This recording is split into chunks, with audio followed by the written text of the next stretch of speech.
At the beginning of September, I challenged myself to make 3 jackets in 3 weeks. There were definitely some difficulties, but also some happy surprises. Keep watching to hear how it all went and to get some tips on using the same patterns that I used. Be sure to stay till the end so you can see how my jackets turned out. Hey Sewer, today I'm sharing my September sewing makes. Now, I decided to make jackets because I'm going to a conference the last week of September, which is also why I imposed a 3-week deadline on myself. I wanted some jackets to take with me to wear to this conference, and I managed to get them all sewn just in the nick of time. So I decided on jackets because that's something I haven't spent a lot of time making, and because of my challenges sewing sleeves. I even unofficially declared September as sleeve month. And I know that was a little bit crazy of me, but I really wanted to push myself and do something a little bit different. And because I had this conference at the end of the month, it was the perfect deadline to really get things done. And I'm so happy to share everything with you today. I'm starting with the bomber jacket because it is the first jacket that I sewed and finished. Now, I really like this pattern. I use Simplicity 8418. It's just a basic bomber Letterman jacket style jacket. And I think it came together very well. This was the first time I put in a separating zipper, and it wasn't as much of a challenge as I thought it would be. So that was quite exciting. And even though I thought this would be the easiest pattern of the 3, it actually had its own challenges because of the lining, which getting everything attached in the right place wasn't super easy, especially once I was adding in the collar. And then also, I thought that using this rib knit banding would make things a lot easier. It probably would have if I hadn't chosen the chunky rib knit banding. I don't know what happened. I did not see that in the description, and it was a little bit thick at the seams to get it around the free arm to make everything work. I did make it work, but it stretched out a little bit over here due to user error. But I'm really happy with the way this turned out. It does have raglan sleeves, so the sleeves were easy to put in. The separating zipper came together very well, and even the banding looks good. I mean, I'm not 100% happy with it, and it's definitely not A+ work, but I would definitely say it's B+ work, so that's good enough. And it's also the first time I've ever made this, so there were some challenges. I've never used knit banding with a regular plain weave fabric, and I didn't get the marks exactly right on the, well, I got it right on this side, but not as good on this side, but it's not super noticeable, so that's good too. The entire inside is lined, and there are pockets. So it was a fun jacket to make. It turned out well. And the happy accident with this one is I just realized while I was getting ready to make this video that the pattern piece of the print is actually lined up perfectly with the center back zipper, so that these little arrows are pointing right at the zipper, which technically is the center front, but it says center back, but it's still cute. I really like that. It kind of just emphasizes the pattern some more. From the back, we've got the sewing machines and pin cushions and everything. It's got the tape measure coming down the center back, which also looks really good. I'm happy about that. I didn't necessarily lay out this fabric for this end result, but it looks really good. The yellow zipper tape is also down the sleeve, which looks very cool. Well, it's down that sleeve. And let's take a look at it on. So this is how it fits.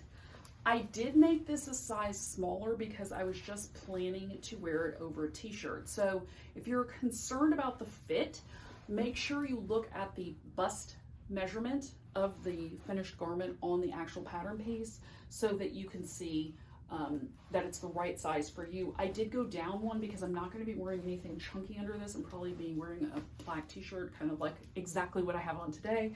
And it fits the way I want to fit. So I'm sure I'm hitting the mic, so apologies on that. But let me zip it so y'all can see. can do this. I've got the mic on my hip too, so that's not helping. So it's definitely a tighter fit than you might want a bomber jacket to be. If you feel that way, you can make it in your normal size. Like I said, I'm not gonna wear this zipped up, I'm gonna wear it open. The other thing, and I'm not sure if this was user error or not, the sleeves seem a little bit short for me. I usually like my sleeves to come down to my wrist bones, but it's not a bad thing. I mean, it's fine for what it is. I think when I remake this, I will make it in my actual size so that I can wear it as a jacket over a sweater or something like that. But y'all can see it turned out really well. Super excited. Let me put my hand in the pocket. It's got the pockets in it. It's fully lined. And I even got to sew my So Lounge label into it, which always makes me happy. This oversized jacket was the jacket I started making second. I had originally planned for this jacket to be the one with the sleeves that Grandma was going to help me with, but these sleeves were very basic and slightly oversized, so they didn't even require you to do the double stitching to gather in the sleeve. So that didn't even happen in this. Actually, it did happen, but we'll get to that in a sec. So this is Alexander Henry fabric. It is called Sewing Woes. I did check to see if it was still available out there, and they do have it in a few places if you totally love this fabric as much as I do. Now, this is an oversized jacket, so it's going to be longer. It's kind of like an 80s style jacket. I'm happy with the way it turned out. I did really like it. I would definitely make this jacket again. It came together fairly quickly once I got the hang of doing this notched collar. It's kind of weird because you sew in, there's a dart here, and you sew in the dart as you're attaching part of the collar. So it's kind of strange to do it that way, but once you figure it out, it all comes together and it looks really nice. I actually did wear this up to court on Friday just to test it out, and it's very comfortable and I really liked it. The fabric looks really cool. I did not specifically lay it out to cut it exactly the way I think I should have. I did cut the pockets exactly to match, and I'm very happy with the way they turned out because you don't even notice them. They're right here. And I would have liked to have done the back a little bit differently and at least gotten these seam lines matched up across the print, but I ran out of fabric. So it's not like I could go back and redo it, and it does look really good. I'm still very happy with it, and it was not a hard pattern. So this pattern was Simplicity 8697. It is oversized, as you can see. Now, I did also make this one a size down because if you look at the actual pattern, the bust measurement says it's 10 inches over your actual measurements, and that was going to be enormous.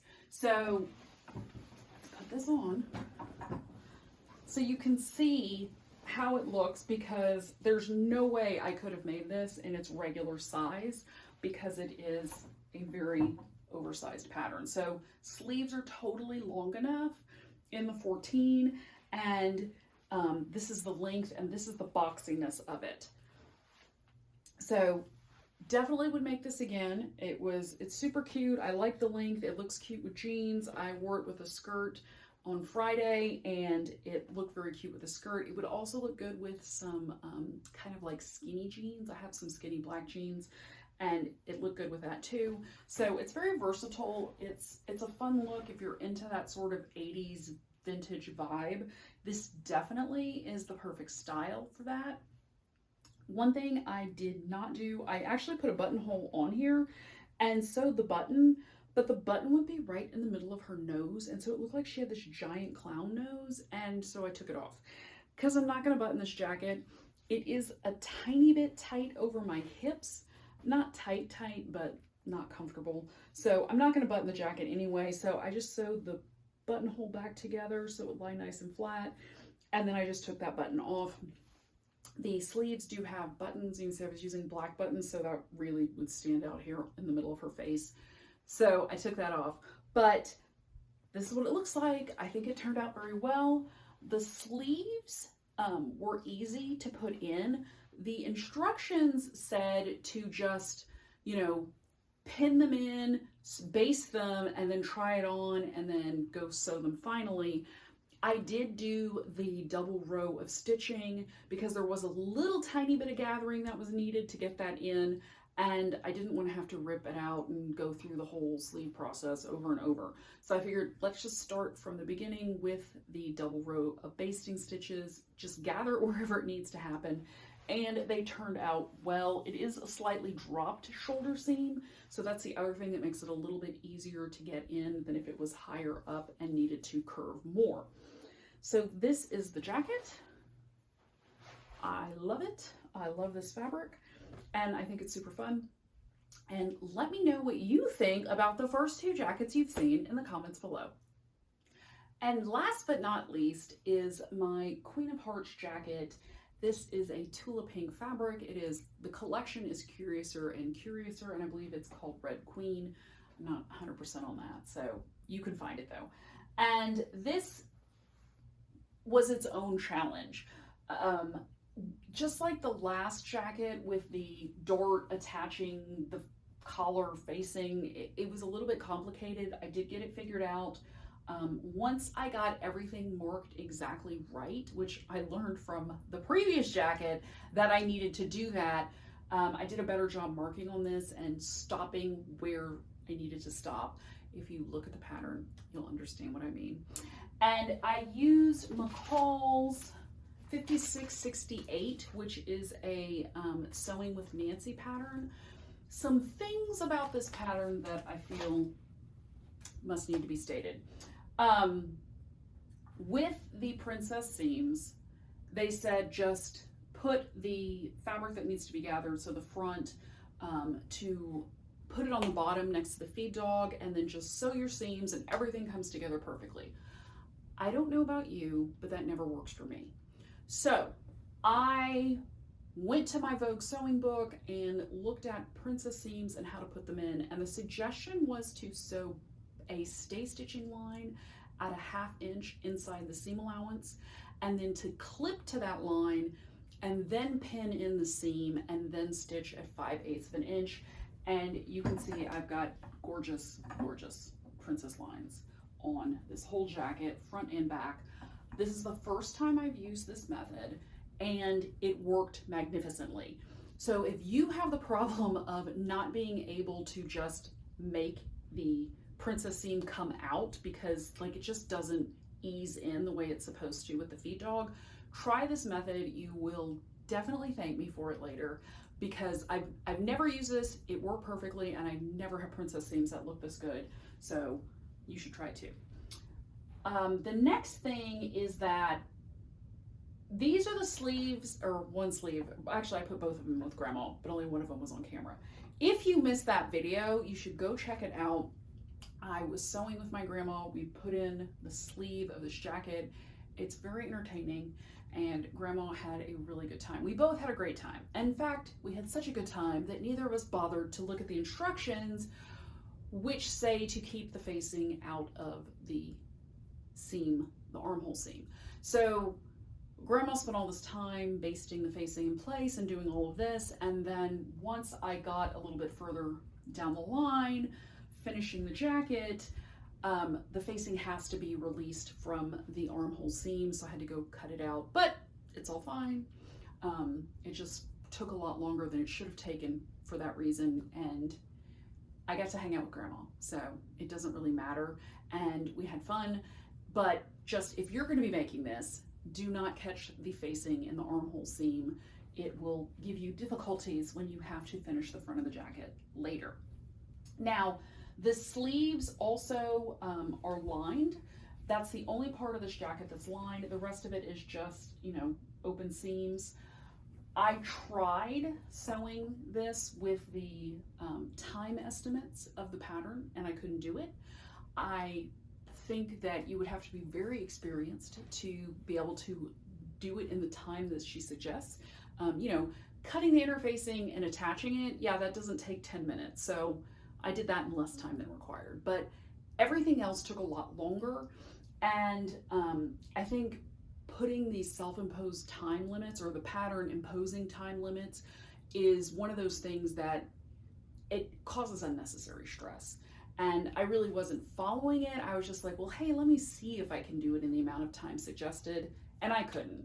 And I've been sewing for a while, and it just didn't seem possible. So if you try this pattern, do not get stressed out about the time estimates, because I don't think they're accurate. Other thing, I'm not sure what happened, but the front panel was shorter than the side and the back panels. And I don't know if that's because I did too good of a job putting in those princess seams, that somehow I lost a little bit of length there, but then the length on the front was the equal length. So maybe it slipped when I cut, I'm not sure. So I had to come up with an alternate plan for hemming, and I had to cut off some of the original length. So the original length would actually be a little bit longer than this. I'm 5'5", so I can get away with shortening the length of the jacket without much notice.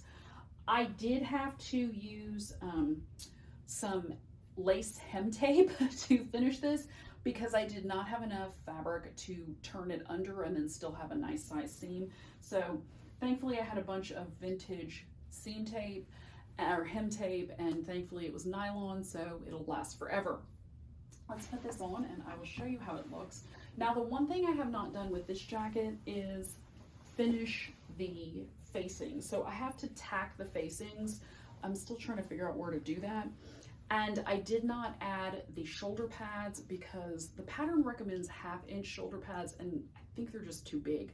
It gives it a very 80s kind of vibe, and while I do not mind an oversized 80s style jacket, the shoulder pads are just too much. I do have, square shoulders, so it made me look like a football player.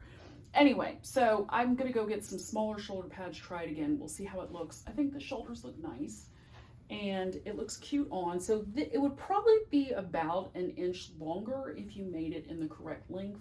It does have these little flares on the side, and then it does have this little flare here, so that kind of matches with here. I do like the way this print turned out. I did specifically lay all of this out so that it would be emphasized in the actual jacket, and it worked. And the underarm part with this rose pattern, like it looks good, and I love the black and white stripe. My sister suggested that maybe I add some black and white cuffs. That might happen later, but for now, this is the jacket, and I'm very happy with it. I think it looks good. Let me know what you think. Is this too outrageous to wear? I really love it. I really love all the jackets I've made. So let me know what you think, and I can't wait to hear from you. Now that you've seen my 3 makes for September, do you have a favorite? I don't know which one's my favorite, because I love them all equally and for different reasons. So I'm looking forward to wearing them all at the conference. And I'm pretty sure I'm going to be able to stand out in a crowd just based on my fabric choices. Let me know in the comments below if you plan to try out any of these patterns and what kind of fabric you'd use. If you enjoyed this video, be sure to click like and subscribe to my channel so you never miss a stitch. Until we meet again, happy sewing!